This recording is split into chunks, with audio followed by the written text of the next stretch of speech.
মদ খাওঁ অত্যাচাৰ কৰা আমি সহ্য কৰিব নোৱাৰোঁ আমি বিহিত ব্যৱস্থা ল'বলৈ বাধ্য হ'ম আমি মহিলাখিনি বাধ্য হ'ম কাৰণ কিয় বাৰে বাৰে এই পৰিস্থিতিটো আমি মানি ল'ব নোৱাৰোঁ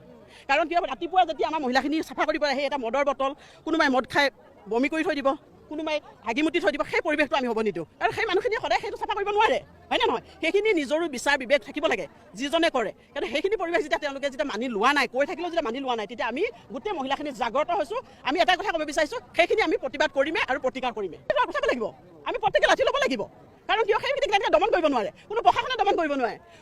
কোনো হেৰিয়ে দমন কৰিব নোৱাৰে সেইটো কাৰণে আমি এটা কথা আছে আমি নিজে হাতত লাঠি ল'ম আমি নিজে ল'ম নিজে ওলাই আহিম নিজে দমন কৰিম সেই মানুহখিনি সেইখিনি আমি কেনেকৈ দমন কৰিব লাগে আমি জানো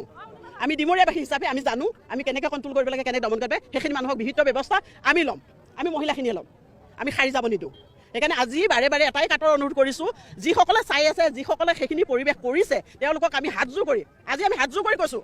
আজি আমি তেওঁলোকক হাতযোৰ কৰি কৈছোঁ মৰমেৰে কৈছোঁ যে এটা কথা আপোনালোকে আজিৰ পৰা সেইটো পৰিৱেশ সৃষ্টি নকৰিব যদি সেই পৰিৱেশটো বাৰে বাৰে সৃষ্টি কৰিব লগা হয় আমি বিভিন্ন ব্যৱস্থা ল'ব পাৰিম